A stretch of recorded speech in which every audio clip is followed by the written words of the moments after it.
Mahu melihat Sabah menjadi antara negeri terbaik di Malaysia menjelang 2030. Itu impian penduduk negeri di Bawah Bayu. Ikuti laporan khas Aspirasi Bayu bersama-sama Sahira Samain.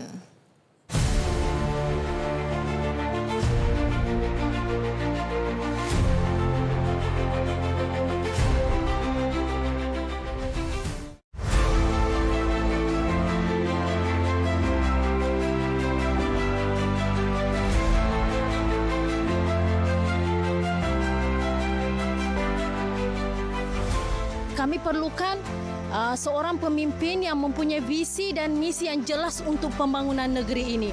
Pemimpin proaktif sangat kita dambakan untuk mencari jalan penyelesaian tuntas dari permasalahan rakyat. Semoga ekonomi Sabah semakin rancak, semakin meningkat dan memberi peluang banyak pekerjaan dan membuka peluang usahawan seperti saya. Kemampuan Sabah untuk lebih jauh ke hadapan menjelang 2030 boleh dinilai daripada beberapa aspek utama. Ini termasuk pembangunan ekonomi, infrastruktur, kebajikan rakyat, pelaburan dan tadbir urus. Begitu juga dengan kekuatan sektor pelancongan, keusahawanan dan produk tempatan yang mampu menjadikan Sabah antara negeri terbaik di Malaysia. Kita perlu mencari satu pendekatan yang terbaik. Apakah polisi-polisi yang perlu kita perkenalkan untuk kita bantu usahawan-usahawan tempatan ini supaya dia boleh melonjak lebih tinggi. Mungkin juga kita boleh berkolaborasi dengan brand-brand ataupun jenama-jenama yang terkemuka dunia. Sektor-sektor lain juga berpotensi untuk diteroka melalui pelaksanaan Pelan Pembangunan Sabah Maju Jaya SMJ 2021-2025. Kita mesti melihat bahawa Sabah ini mempunyai banyak potensi yang belum lagi diteroka. Pada saya dia sangat realistik. Misalnya melalui Pelan Hala 7 Sabah Maju Jaya, apa istimewanya? Dia dalam Pelan Hala 7 Sabah Maju Jaya itu adalah merupakan satu pelan dan impian inspirasi yang menyeluruh. Di bawah SMJ, Sabah menunjukkan peningkatan ekonomi yang meyakinkan. Gabungan dasar progresif dan pengurusan berhema ini menjadi pemacu utama menjadikan Sabah sebagai antara 5 negeri terbaik di Malaysia menjelang 2030. Banyak lagi peluang pekerjaan untuk belia, golongan-golongan belia bagi mengurangkan kes-kes pengangguran di Sabah inilah. Saya berharap pendidikan ditambah baik, terutamanya di luar bandar lah. Sebab kita tahu di luar bandar ni akses kepada pendidikan ini sangat kurang, terutamanya di pedalaman. Sabah pernah dilihat sebagai negeri di belakang dari aspek ekonomi, kemudahan dan pendapatan rakyat. Tetapi kini dengan hala 7 jelas dan komitmen menyeluruh, Sabah sedang bersedia menjadi antara negeri terbaik di Malaysia menjelang 2030. Sahira Samain, RTM.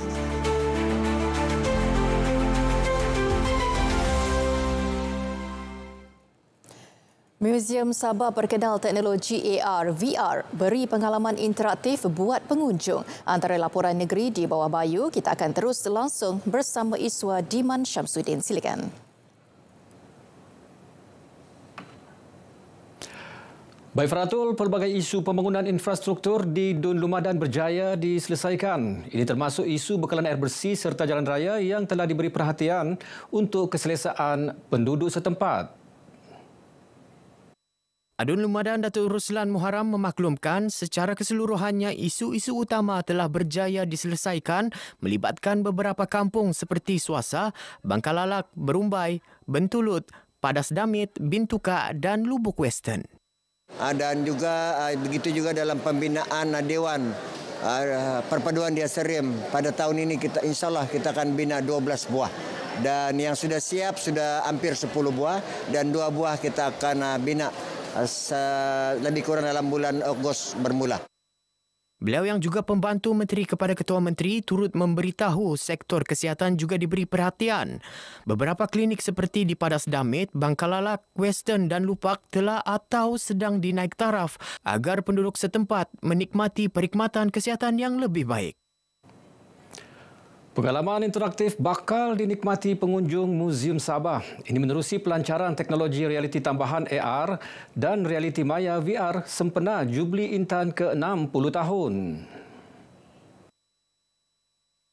Menteri Pelancongan Kebudayaan dan Alam Sekitar Datuk Seri Panglima Christina Liu berkata, pelancaran teknologi berkenaan seiring peredaran masa yang membolehkan warisan berkembang pada masa depan. Perkara mengenainya dimaklumkan beliau menerusi teks ucapan yang disampaikan Pembantu Menteri Pelancongan Kebudayaan dan Alam Sekitar Sabah, Datuk Johnston Bangkuai. Jabatan Muzium Sabah ditubuhkan 15 Julai 1965 dari ruang kecil sebuah rumah kedai di Jalan Gaya, Kota Kinabalu sebelum berkembang menjadi institusi pelestarian sejarah dan budaya penting di negeri ini. Setakat ini, 23 tapak muzium ada di seluruh negeri termasuk Muzium Tun Mustapa Kudat, Rumah Agnes Keith Sandakan dan yang terbaru Muzium Tamadun dan Etnik Dusun yang didirikan di Ranau. Institut Antarabangsa Polisi Awam dan Pengurusan INPUMA Universiti Malaysia telah melaksanakan sesi libat urus awam rancangan Malaysia ke-13. Perkongsian berkenaan bagi mendapatkan maklum balas cadangan serta pandangan bagi meningkatkan kesejahteraan rakyat. Pembantu Menteri Pertanian, Perikanan dan Industri Makanan Dato' Peto Galim yakin menerusi penyelidikan itu juga lebih banyak program, aktiviti serta inisiatif akan diperkenal bagi memajukan serta mengimbangi pembangunan di negeri ini. Perkara itu dimaklumkan beliau dalam ucapan yang dibaca pegawai khasnya Kartini Madun pada perasmian sesi libat urus awam penggubalan RMK13 di Dewan PPR Batu Sapi Tawau. Apa yang saya harapkan, program ini akan bergerak ke seluruh Sabah dan pada akhirnya akan membawa aspirasi dan masalah rakyat Sabah sendiri dan akan membawa perubahan yang besar kepada Sabah. Kita sebenarnya cuba untuk mendengar apa denyut nadi, rintihan dan keperitan yang dihadapi oleh rakyat supaya boleh kita angkatkan dan cadangkan kepada kerajaan bagaimana masalah-masalah yang disebut oleh rakyat ini boleh ditangani dan dijadikan sebagai dasar polisi awam. Persatuan Kitar Semula Sabah Ripple berhasrat menubuhkan pusat pembelajaran komuniti di Luyang. Ia sebagai hub untuk kitar semula, pendidikan, pengurusan sisa isi rumah dan kelestarian alam sekitar. Pengerusinya Michelle De La Harpe berkata, 15 peserta dilatih bagi mengendali dan menguruskan kitar semula di pusat berkenaan. Antara projek yang dilaksana termasuk mengembangkan pusat pembelajaran komuniti, menyediakan tong pengumpulan muda ahli, melaksana bengkel kitar semula dan pengasingan sisa. Beliau berucap sempena pelancaran pusat kitar semula Ripple yang baru di Luyang. Sebelum ini, pusat berkenaan beroperasi di Tanjung Aru. Sejak diwujudkan pada 2019, pusat berkenaan telah mengitar semula lebih 41,000 kilogram botol kaca.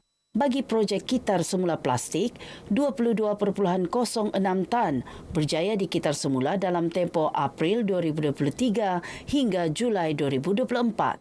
Jualan produk menjana pendapatan lebih RM30,000 menampung perbelanjaan operasi. Pelbagai aktiviti berimpak tinggi dianjurkan sepanjang program Sukarelawan Belia Asia AYV 2025 di Kampung Kobuni Inanam. Berlangsung 7 hari hingga hari ini, program disertai 40 belia negara ASEAN. Kesemua mereka didedahkan dengan pelbagai aktiviti bersama penduduk kampung termasuk kebudayaan. Peserta turut diberi pengalaman di inap desa serta menikmati makanan tradisi seperti tuhau dan hinava. Malam kebudayaan yang diadakan meriah sekaligus membentuk ikatan antara peserta dan komuniti kampung. Menteri Belia dan Sukan Sabah Datuk Elron Angin berkata, penganjuran program seperti ini simbol kesatuan belia serantau dalam membina masa depan ASEAN yang lebih kuat dan berperi kemanusiaan. Beliau berkata demikian dalam Majlis Malam Kebudayaan AYV 2025. Teks ucapan dibaca Setiausaha Tetap Kementerian Belia dan Sukan Sabah Datuk Mansur Asun. Sukan bagi melahirkan bakat muda, Persatuan Bola Jaring Negeri Sabah Sabana sedia menubuhkan satu akademi sukan khas. Akademi Sabana bakal menjadi pusat pembangunan sukan akar umbi. Sekarang ini dalam peringkat perancangan, mudah-mudahan ia akan dapat dimulakan pada awal tahun hadapan. Sekarang ini memang sudah ada, tapi pusat latihan lah kami panggil dia pusat latihan. Kita akan mantapkan lagi penumbuhan ini dan kami menggalakkan seawal 12 tahun. Ya, kalau ada 8 tahun yang berminat pun boleh. Pihaknya turut berharap dengan adanya akademi itu kelak berupaya melahirkan lebih ramai bakat-bakat muda dan mendapat sokongan Kementerian Belia dan Sukan Sabah dalam pembangunan sukan bola jaring. Beliau terdahulu menyaksikan perasmian kejohanan bola jaring Piala Remaja Negeri Sabah 2025 oleh Setiausaha Tetap Kementerian Belia dan Sukan Sabah Datuk Mansur Asun. Kejohanan kali ini disertai 28 pasukan dalam 2 kategori masing-masing bawah 20 tahun melibatkan 6 pasukan dan bawah 12 tahun 12 pasukan. Penganjurannya platform pemilihan pemain pelapis untuk pasukan negeri. Setakat ini sahaja Fratul laporan negeri di bawah Bayu, Malaysia Madani, rakyat disantuni.